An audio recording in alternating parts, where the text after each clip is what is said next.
Cuando alguien que amas desaparece sin dejar rastro, el vacío no solo es físico. Es como si te arrancaran una parte del alma y la dejaran colgando, sin respuestas, sin paz. Yo tenía 26 años cuando Álvaro desapareció. Llevábamos casi 5 años juntos.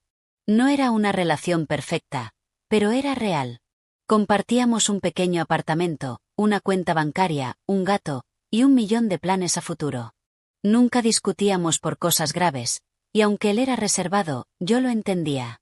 Álvaro era de esos tipos silenciosos, que piensan más de lo que hablan. Una mañana cualquiera, se fue al trabajo y no volvió. Así. Literal. Lo llamé cuando pasaban las horas y no llegaba.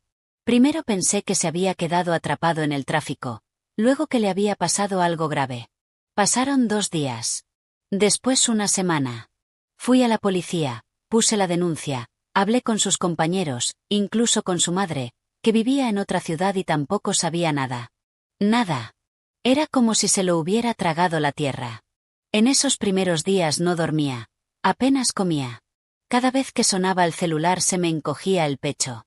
Pensaba lo peor. Que estaba en un hospital, o que alguien lo había secuestrado.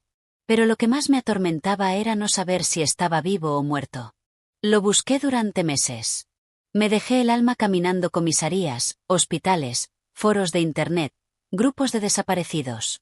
Puse afiches, pregunté en redes sociales. Hasta contraté a un investigador privado. Pero después de 6 meses sin ninguna pista, el tipo simplemente me dijo que tal vez tenía que aceptar que Álvaro no quería ser encontrado. Eso me destrozó. Y es ahí donde entra Lina. Mi mejor amiga desde la universidad. Ella fue la que me sostuvo durante todo ese infierno. Me dejaba comida en la puerta cuando yo no podía levantarme de la cama, me obligaba a salir a caminar, me escuchaba llorar sin juzgarme. Siempre creí que la amistad de Lina era una de las pocas cosas que me quedaban intactas. Que si el mundo se me caía encima, al menos ella estaría ahí para sostenerme. Pasó 1 año. 1 entero. Luego otro medio. Mi vida se había convertido en una rutina gris. Volví a trabajar, comencé terapia, traté de salir con otras personas, pero nunca funcionaba. Siempre tenía la sensación de que algo me faltaba, que había una historia que no estaba cerrada. Un día, sin previo aviso, Lina me dijo que se iba de viaje. A Europa. Me pareció raro, porque ella siempre fue bastante cuidadosa con el dinero, y de la nada se iba por 3 semanas. Le pregunté si iba sola, y me dijo que sí. Me abrazó fuerte, me agradeció por haber sido siempre tan buena amiga y se fue. La siguiente parte fue como un puñetazo en el estómago. Un domingo por la tarde, una amiga en común me mandó una foto por mensaje. Me dijo, ¿esto es real o estoy alucinando? En la imagen aparecían Álvaro y Lina, tomados de la mano, vestidos de novios. No supe cómo reaccionar. Mi cerebro simplemente no procesaba.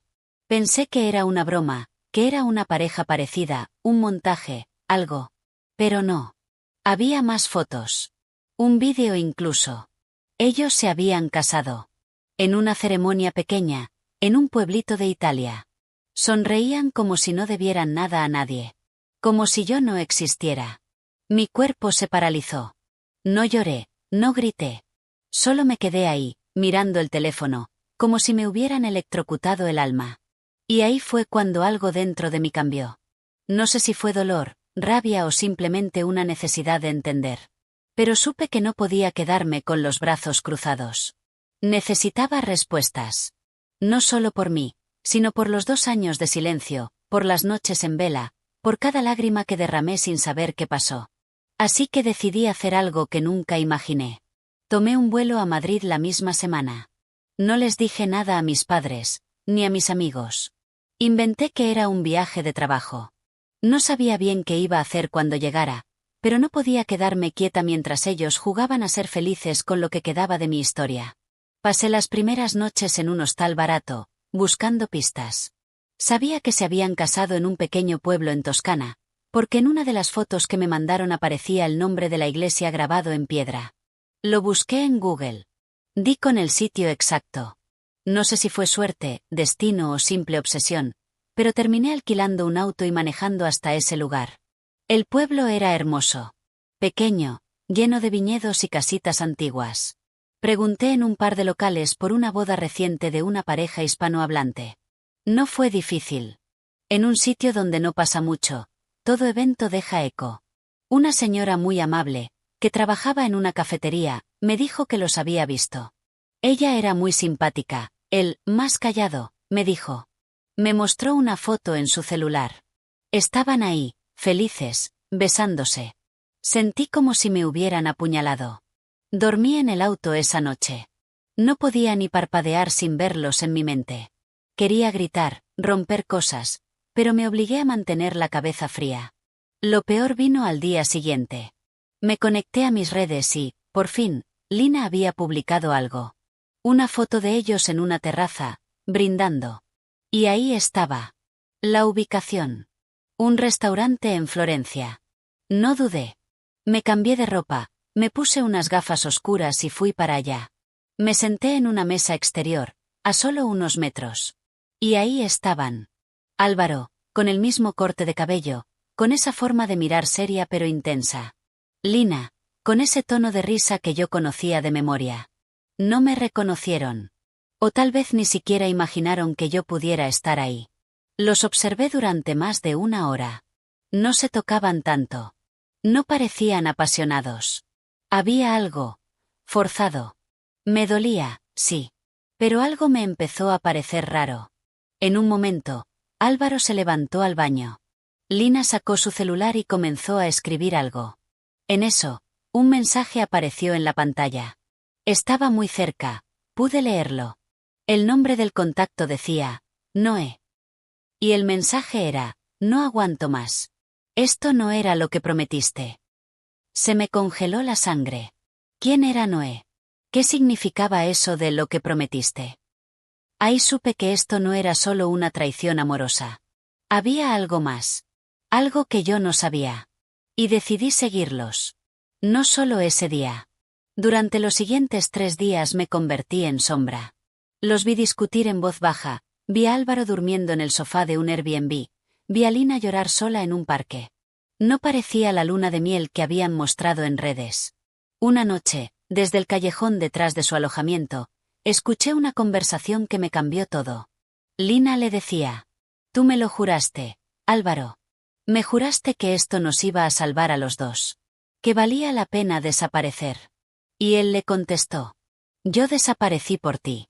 Por ese maldito error que cometimos juntos». Mi corazón casi se salió del pecho. ¿Qué error? ¿Qué habían hecho? No me importaba nada. Ya no estaba ahí por amor ni por nostalgia. Quería la verdad. Necesitaba saber qué fue tan grave como para que alguien fingiera su desaparición y se casara con la mejor amiga de su ex. La historia no era solo de abandono. Era una mentira más grande de lo que imaginé. Y juro que no me iba a ir de Italia hasta descubrirla. Después de escuchar esa conversación desde el callejón, me temblaban las manos. No sabía si era por el frío, el miedo o la adrenalina, pero sentí que todo en mi cuerpo estaba en alerta. Como si estuviera a punto de descubrir una verdad que podía romperme, o liberarme. Volví al hostal esa noche y no dormí. Abrí mi laptop y empecé a revisar todo lo que tenía guardado de Álvaro y Lina. Fotos, correos, capturas antiguas, mensajes. Buscaba cualquier pista, alguna frase que en su momento no tuvo sentido, algo que hubiera pasado por alto. Y encontré algo. Una carpeta vieja de Álvaro, de cuando él trabajaba como asesor contable independiente. En uno de los documentos había una hoja escaneada con datos de una empresa muy pequeña, familiar. Y el nombre de quien firmaba era Noé Calderón. El mismo nombre que vi en el mensaje del celular de Lina. Noé Calderón, no era un nombre común. Busqué en redes, en registros de empresas, hasta que di con su perfil. Un tipo joven, bastante serio. Casado. Dueño de una importadora de vinos en España. La conexión estaba borrosa, pero empezaba a tomar forma. Decidí enviarle un mensaje desde una cuenta falsa. Solo para tantear. Algo sencillo. Sé que tú y Lina tienen un secreto. Si no quieres que tu esposa lo sepa, hablemos. Me sudaban las palmas de las manos mientras lo escribía. Nunca me imaginé enviando algo así. Me sentía sucia, pero más que eso, Sentía que por fin tenía algo de control. No pasaron ni 3 horas cuando me respondió. No sé quién eres, pero si sabes algo de Lina, necesito hablar. Esto ya se salió de control. Nos citamos en una cafetería al día siguiente, en las afueras de Florencia. Noé llegó con ojeras, claramente nervioso. No me reconoció. Me presenté con otro nombre y fingí ser una conocida lejana que se enteró de su relación con Lina. Él apenas se sentó, soltó todo. Como si llevara semanas queriendo vomitar la culpa. Resulta que Lina y Noé se conocieron en un evento de negocios. Él estaba casado, pero se obsesionó con ella. Tuvieron una aventura. Pero lo más grave fue que, durante esa relación, Lina lo convenció de mover dinero de su empresa a una cuenta oculta, para un proyecto conjunto. Según él, estaba enamorado y no pensó con claridad. El problema, el dinero desapareció. Nunca hubo tal proyecto. Y cuando su esposa comenzó a sospechar y los socios se enteraron, Noé entró en pánico. Lina también. Ahí fue cuando recurrieron a Álvaro. Álvaro, mi pareja. El mismo que desapareció. Noé me dijo que Lina convenció a Álvaro de ayudarla a cubrir el fraude. Que entre los dos falsificaron documentos para redirigir el dinero y culpar a un tercero. Pero el plan salió mal. Hubo amenazas legales. Y entonces decidieron desaparecer. Literalmente. Ella le prometió a Álvaro que lo iba a proteger. Que lo amaba. Que era su única opción. Me dijo Noé, con la mirada perdida. Pero ella solo se salvó a sí misma. Y él, bueno, él se hundió por completo. Sentí una mezcla de rabia, tristeza y vértigo. Álvaro no me dejó solo por amor a Lina. Lo hizo por miedo, por chantaje, por vergüenza. Y aún así, se casó con ella. Le pregunté a Noé si aún tenía contacto con Lina. Me dijo que no, que solo le escribía de vez en cuando. Que ella lo bloqueaba y desbloqueaba según le convenía. Antes de irse, Noé me dijo algo que se me quedó grabado. Tú no tienes idea de hasta dónde puede llegar Lina para salirse con la suya. Pero si decides enfrentarte a ella, no lo hagas sola. Y tenía razón. Volví a mi hostal con un nudo en el estómago. Quería gritarle a Álvaro en la cara. Quería escupirle todo lo que sabía. Pero algo me decía que no bastaba con eso. Quería que los dos sintieran lo que me hicieron pasar. No solo el abandono, sino el engaño. La traición. El borrarme como si no hubiera existido. Así que comencé a planearlo. Y no tenía idea de lo lejos que iba a llegar. No era solo venganza. Era necesidad. Tenía que devolverles el golpe, pero no de cualquier forma. No quería gritarles en la calle ni lanzarles una copa de vino como en una telenovela. Quería algo que se sintiera en los huesos. Que los dejara sin escapatoria. Igual que yo cuando Álvaro desapareció y Lina se me acercó llorando como si no supiera nada. Esa noche en el hostal, abrí una libreta y comencé a anotar todo lo que sabía. Los nombres, las fechas, el fraude, el vínculo entre ellos tres, los mensajes, las mentiras. Era como armar un caso. Literalmente. Me sentía como si estuviera armando un rompecabezas que me había tenido 2 años atrapada sin saberlo. Lo primero fue recuperar el control emocional. Dejé de espiarlos como una sombra y me enfoqué en la estrategia. Sabía que Lina era muy cuidadosa con su imagen. Siempre lo fue. Aparentar lo correcto era parte de su ADN. Álvaro, en cambio, era más débil emocionalmente. No era malo, era manipulable. Siempre lo fue, y ahora lo entendía más que nunca. Decidí escribirle. A él. Desde mi número real. Solo 3 palabras. Sé la verdad. No pasaron ni 10 minutos cuando me llamó. Mi corazón latía como si se me fuera a salir por la garganta. Contesté. ¿Dónde estás? Me preguntó sin siquiera saludar. Su voz era tensa, quebrada. En el mismo país que tú. Y no te imaginas todo lo que descubrí. Silencio. No fue mi idea, susurró. Y por primera vez, sentí que hablaba el Álvaro que conocí. El que temblaba cuando las cosas se salían de control. No me interesa quién lo pensó. Me interesa por qué lo hiciste. ¿Y por qué fingiste estar muerto para terminar casado con la única persona que sabía cómo destrozarme sin dejar huella? Me pidió verme. Dudé. Pero acepté. En una plaza pública, a plena luz del día. No quería correr riesgos. Cuando lo vi, no supe si quería abrazarlo o abofetearlo. Estaba más delgado, ojeroso. No era el mismo. Pero tampoco era un desconocido. Se sentó frente a mí, nervioso. Yo quería volver, Julia. Te juro que quise. Pero Lina me dijo que si lo hacía, me iban a meter preso. Ella sabía cómo culparme de todo. Yo no tenía salida. ¿Y casarte con ella si fue decisión tuya? Bajó la mirada. Fue parte del trato. Ella me lo pidió.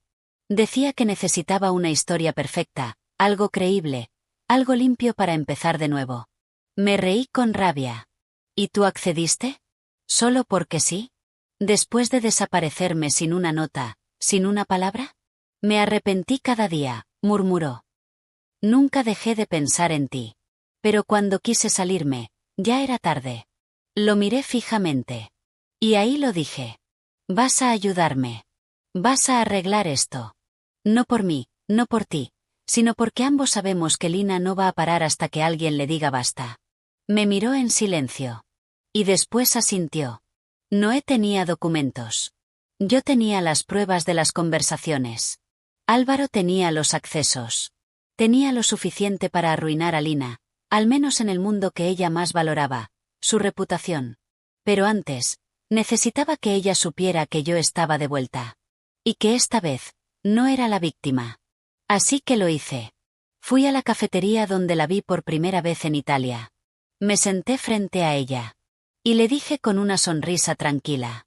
Hola, Lina. Qué raro encontrarte por aquí, ¿no? Su cara se desfiguró. Literalmente. Se le borró la sonrisa. Se quedó paralizada por 2 segundos eternos. Luego soltó un débil. ¿Qué haces aquí? Vine a verte. A darte las gracias por tantas mentiras. Me hicieron más fuerte de lo que imaginaste. No sabes lo que estás haciendo, Julia. Oh, sí lo sé. Lo que no sabes tú. Es todo lo que descubrí. Y en ese momento, vi miedo en sus ojos. El tipo de miedo que se tiene cuando se te cae el disfraz en público. La guerra apenas comenzaba. Y yo ya no tenía nada que perder. Lina no dijo nada más. Se levantó de la mesa con una expresión tan tensa que parecía que iba a romperse por dentro. No intentó disimular. No me abrazó fingiendo sorpresa ni se puso a llorar como solía hacer cuando quería manipular. Solo se fue. Rápido. Como si estuviera escapando de un incendio. Y yo, por primera vez en mucho tiempo, me quedé sentada, en paz. Tenía la ventaja. Y no iba a desperdiciarla. Álvaro me escribió esa noche. Me dijo que Lina estaba fuera de sí. Que lo acusó de haberme contado todo, que lo insultó, que amenazó con desaparecer de nuevo. Pero también me dijo algo más. Ella guardaba copias de todo lo relacionado con el fraude. Por si algún día necesitaba chantajarlo a él o a Noé. Tenía correos, firmas falsas, transferencias. Todo. Está en una carpeta azul, escondida en su equipaje de mano. Nunca la suelta, pero puedo tomarle fotos mientras duerme. Me dijo Álvaro. No lo alenté ni lo detuve. Solo le respondí. Haz lo que debiste hacer hace 2 años. A la mañana siguiente, tenía en mi bandeja más de 30 imágenes. Detalles, nombres, cuentas bancarias, firmas. La prueba de que lo que me había contado Noé no solo era cierto, sino más turbio de lo que parecía. Lina no había cometido un error. Había construido todo a conciencia. Sedujo, manipuló, traicionó. Y se salió con la suya durante años. Pero esa etapa había terminado. Mandé todo a una abogada amiga en mi país. Le pedí asesoría para redactar un documento que sirviera de denuncia formal. No era solo para dañar a Lina. Era para protegerme a mí, a Álvaro, si acaso le quedaba algo de dignidad, y para evitar que Noé siguiera enredado en esa telaraña. Pero mi plan no terminaba ahí. Quería que Lina sintiera lo mismo que yo sentí cuando abrí la puerta del apartamento y supe que Álvaro no iba a volver jamás. Ese vacío. Esa desolación. Así que hice algo más. Le envié las fotos de las pruebas, pero no directamente. Las mandé a sus padres. A su jefe en Colombia. A 2 colegas suyos que yo conocía por redes. Incluí una carta anónima, donde explicaba, con mucho detalle, cómo Lina había orquestado el fraude, manipulado a un empresario casado, chantajeado a su pareja y fingido una vida de cuento de hadas mientras destruía las de otros. Y después, me senté a esperar. No pasó mucho. 3 días, para ser exacta. Álvaro me llamó desesperado. Me dijo que los padres de Lina la habían confrontado por videollamada, que la empresa donde ella trabajaba había abierto una investigación interna, y que la cuenta bancaria que usaba para ocultar el dinero había sido congelada. Está fuera de control. Dice que va a culparme a mí, que tiene audios, capturas, decía Álvaro, temblando. Que lo intente. Yo tengo más. Y no estoy sola. Y era cierto. Noé también se había animado a hablar. Me mandó una declaración escrita donde reconocía su parte del fraude y señalaba cómo Lina lo había guiado en todo el proceso. Era su forma de intentar limpiar parte del desastre. Aunque tarde, lo agradecí. Lina intentó contactar conmigo. Me escribió un correo lleno de insultos, luego otro pidiendo hablar como adultas. Después uno más, rogando. No contesté ninguno. Porque ya no necesitaba su versión. La tenía toda. Y entonces sucedió algo que no esperaba. Algo que me dejó en shock. Recibí una notificación legal. Lina me estaba demandando por difamación. Así. Tal cual. Después de todo lo que hizo, tenía el descaro de intentar silenciarme por exponer la verdad. Y ahí entendí que no iba a detenerse. Ella no conocía la culpa. Solo conocía el poder. Y estaba dispuesta a aplastar a quien fuera con tal de no perderlo. Así que preparé mi respuesta. Con pruebas. Con testigos. Con nombres. Porque ahora la historia iba a salir de los pasillos oscuros. Y se iba a contar en voz alta. Cuando abrí el correo con la notificación legal, no me sorprendió que viniera de una firma cara. Lina nunca hacía las cosas a medias. Estaba demandándome por difamación, daños a su reputación profesional y acoso internacional. Tuve que leerlo 3 veces para creerlo. ¿Acoso? Después de fingir su matrimonio como tapadera de un fraude, arrastrar a mi pareja en su plan, desaparecerlo de mi vida y después exhibirse como si nada. Era una locura. Pero una locura que Lina sabía manejar. Esa era su especialidad, tomar la narrativa y convertirla en algo que la beneficiara, aunque significara pisotear a los demás. Lo bueno es que yo ya no era la misma chica rota de hace 2 años. Tenía una abogada. Tenía pruebas. Y sobre todo, tenía aliados. Respondimos formalmente, anexando los documentos que Álvaro me había enviado, la declaración escrita de Noé, capturas de mensajes de voz, correos electrónicos, incluso un par de grabaciones que ella ni sabía que existían. Una en particular era contundente.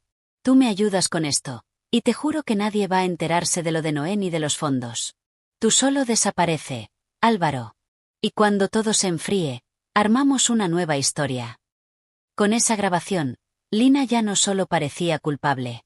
Era culpable. La demanda no avanzó. De hecho, después de nuestra respuesta, su abogado la abandonó. Literal. Renunció a representarla. Supongo que ni él quiso enredarse más. Pero Lina no cayó de inmediato. Como las cucarachas, sabía esconderse en las grietas. Volvió a Colombia antes que yo. Mantuvo un perfil bajo durante semanas, pero el daño ya estaba hecho. Las fotos, los audios, todo lo que circuló en redes y por correo entre sus colegas la habían dejado marcada. La empresa en la que trabajaba le cerró las puertas y la comunidad profesional en la que se movía ya no la quería cerca. Y Álvaro, bueno, Álvaro volvió a mi país una semana después. Me pidió verme una vez más. Dudé mucho, pero accedí. Nos reunimos en un parque, lejos de todo, donde nadie nos reconociera. Se veía distinto. Vacío. Como si estuviera cargando una maleta llena de piedras que ya no sabía cómo soltar. No busco que me perdones, Julia, me dijo apenas se sentó. Solo quería darte algo que te debía. Me entregó una libreta. La reconocí al instante. Era la suya, donde escribía a veces, casi como un diario. La abrí. Las primeras páginas estaban llenas de textos antiguos, pero más adelante encontré un bloque entero con fechas después de su desaparición. Contaba todo. Cómo Lina lo convenció, cómo lo fue aislando, cómo lo chantajeó con hundirlo si no cooperaba. Cómo él se dejó llevar por miedo, vergüenza, y también por su debilidad. No lo justificaba. Lo reconocía con dolor. Esto no borra nada, le dije sin mirarlo a los ojos. Pero al menos, es algo. Nunca dejé de pensar en ti, me dijo. Y sé que es tarde, pero quiero que sepas que esa versión de mí, la que te dejó, ya no existe. Me levanté. No le dije que lo perdonaba. Tampoco le dije que lo odiaba. Porque, para ser honesta, ya no sentía ni una cosa ni la otra. Solo quería dejarlo ir. Como se deja ir a alguien que fue importante, pero que ya no tiene lugar en tu vida. Antes de irme, le dije una última cosa. Ojalá algún día encuentres la versión de ti que no se esconde cuando las cosas se ponen difíciles. Y me fui. Esa noche dormí tranquila por primera vez en años. No porque todo estuviera resuelto, sino porque había recuperado lo que más me habían quitado, mi voz. Lina intentó contactarme una vez más. Me envió un correo largo, caótico, lleno de culpas disfrazadas de excusas. Lo borré sin leerlo completo. Ya no necesitaba sus palabras. Porque lo que venía ahora, no era para ella. Era para mí. Volver a casa fue raro. No porque algo hubiera cambiado físicamente, todo seguía donde lo dejé, sino porque yo ya no era la misma. Había cruzado un abismo. El dolor, la rabia, la traición, todo eso me había convertido en alguien que ya no se conformaba con mirar al piso ni aceptar lo que otros decidieran por mí. Y eso, se sentía bien. Duro, sí. Pero bien. Durante semanas, intenté volver a mi rutina. Mi trabajo, mis amigas, mis domingos de libros y café. Al principio me costó. Todo me parecía ajeno. Me sentía como si estuviera habitando la vida de otra persona. Pero poco a poco, fui recuperando espacio. Me reencontré con versiones de mí que creía perdidas. Y fue ahí donde realmente entendí algo. Lina no solo me había robado a Álvaro. Me robó tiempo. Confianza. Memoria. Me hizo dudar de mi valor, de mi juicio, de mi intuición. Pero al final, no ganó. Porque la verdad salió a la luz. Y yo seguí de pie. La última noticia que tuve de ella fue a través de una excompañera de universidad. Me dijo que Lina había intentado montar un negocio por su cuenta, pero nadie quería asociarse con ella. Que vivía en un apartamento pequeño, que apenas salía, y que algunas personas aún creían su versión, pero la mayoría, ya no le confiaba ni un saludo. Y Álvaro, se fue del país. Me escribió una vez más, semanas después, para contarme que empezaría desde cero en otro lugar. No le respondí. No por rencor. Sino porque esa historia ya no era mía. Hoy puedo decir que no me arrepiento de haber buscado la verdad. Aunque dolió. Aunque fue sucio, intenso, desgastante. Porque también fue mi forma de cerrar un ciclo. De dejar de cargar con preguntas que no eran mías. Y si alguien está leyendo esto porque alguna vez sintió que le arrancaron el alma sin explicación, quiero decirle algo. A veces no llega el perdón. A veces no hay disculpas. A veces el cierre no viene de la otra persona. Viene de uno. Y sí, la historia fue un desastre. Pero al menos ahora sé toda la verdad. Y eso, para mí, vale más que cualquier final feliz inventado. Entonces, Reddit. ¿Ustedes qué habrían hecho en mi lugar? ¿Habrían buscado venganza, o simplemente habrían dejado todo atrás? ¿Fui yo la mala por exponerlos, o fue justicia? Yo aún no tengo la respuesta completa. Pero al menos, por fin, pude contar mi historia. Y esta vez, nadie me la pudo quitar.